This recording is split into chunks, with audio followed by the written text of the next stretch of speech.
You know the book, End of Work? Rifkin? Rifkin, yeah. Yeah. Jeremy Rifkin said Madagascar, certain islands produce vanilla flavor. It's one of the most popular flavors for ice cream and candy. And they get about $25 a pound for vanilla. But it takes a lot of nurturing and work. So some scientific group began to make vanilla. Synthetic vanilla, same atomic structure. And they can make it for like $3 a pound, as against 25. That's going to wipe out all the island survivors, the farmers, you understand, in Madagascar. It's going to wipe out all those people. And there are always people that think that they won't be wiped out because they're the managers. Well, Japan is making program managers and program sequences of car production. And they get all the workers together to work as a team. And they move the machines at a certain speed. And they pick it up a little to get the guys working faster. So the guys complain. So if they complain too much, they can. And so they keep running the machines fast and fast until a person slows up. And when he slows up, there's a light that blinks at his station. So the other guy says, pick it up a little. And so a lot of stress in Japan, emotional stress, because they work them continuously. They order them. And it's teamwork. And they love the company. And after hours, they have company dinners and company affairs, so the family hardly ever sees the members of the family. And years later, after they retire, they usually degenerate because they've been worked to the limit. They have no hobby thinking or anything else. And they're lost without the company. Do you understand? The psychological problems. The company is like their family more. Yeah, the company pushes and shoves to see how much they can get out of them.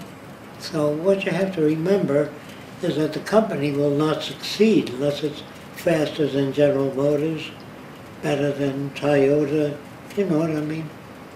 They can't. The whole world today depends on how efficient your production is. And if you have machines doing most of the work, then the help has to be like computer programmers. And they all make recommendations. And they familiarize all the workers with every aspect of production. So they are generalists in the automobile production field, not in thinking.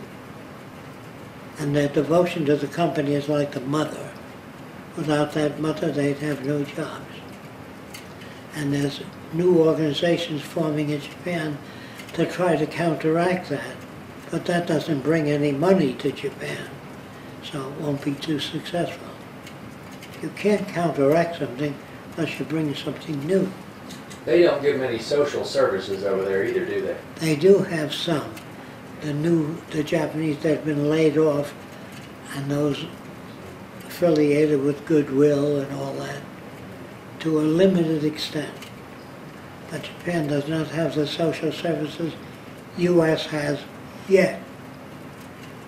But when they get laid off, there is no future. There's nothing they can study unless they study computer programming, and they got a hell of a lot of computer programmers in Japan. Do you understand? The programmer operates the sequences, whereas the foreman used to do that. He used to say the wheels come on, now they go to painting. Well, the computerized program does that.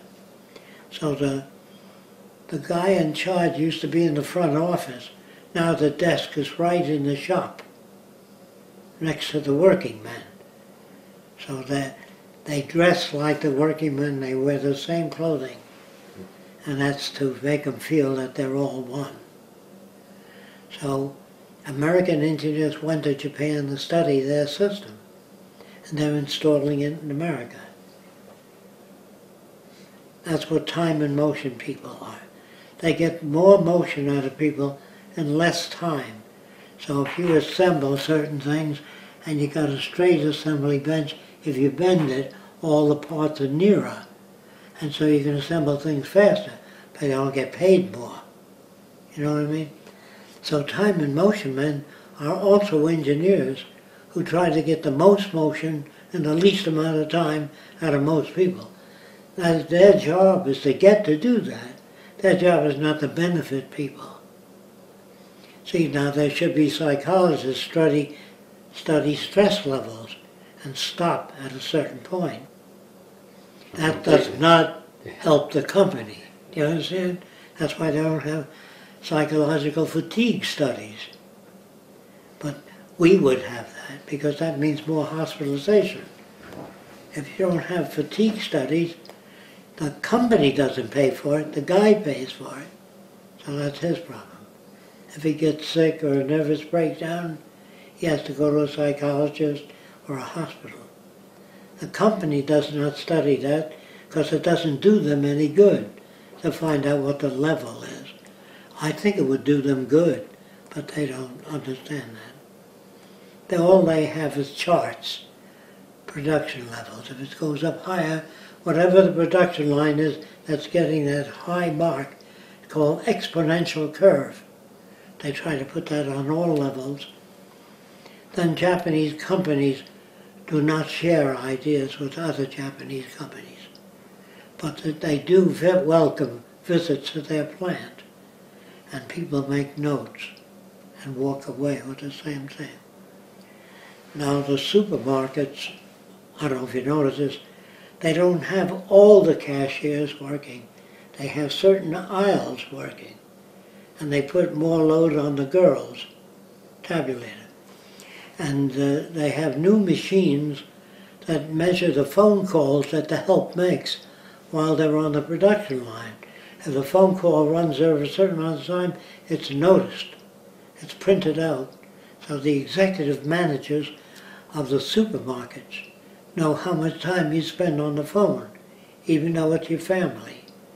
And if you get more than 4 days off a year, they tend to can you. So when I say capitalism is inefficient, it hurts itself because the more people you lay off, eventually they won't have the money to pay taxes or buy the products. Do you understand what I'm saying? If you don't, you're supposed to interrupt me. So if I say capitalism was okay maybe 100 years ago, we didn't have any other systems, but it's socially offensive today. People have higher stress levels, most normal people, because their company tries to get them to take their work home with them and think about it, you know. But you've been around a while. Would you say stress levels, if you think back... Even amongst the executives. But let's say when you were a child, do you think back and remember, did people have just as much stress then as they do now, or less? Well, over the years, they have less because they weren't laid off as much. Today you work for a company, you get laid off, and you look for the same job again, and it's gone. Automation is being installed very quickly. And the rate that automation is being installed is going up like that. It isn't a slow, long curve. Now, if they build automation plants, you don't need heating in the winter because machines don't need that. Do you understand? When you got humans working here, you need heating and daylight and electric lamps. You don't need that with machines. You also have to give a little bit of insurance on the working people. You have to have a nurse and a first aid station. You don't need that with machines. So with machines, it's called lights out manufacturing. You know, the factory could be dark as long as it's automated. That's why human systems go on strike, they smoke, they go to the bathroom, they fuck off, which is all normal. But with machines, there's no fuck off.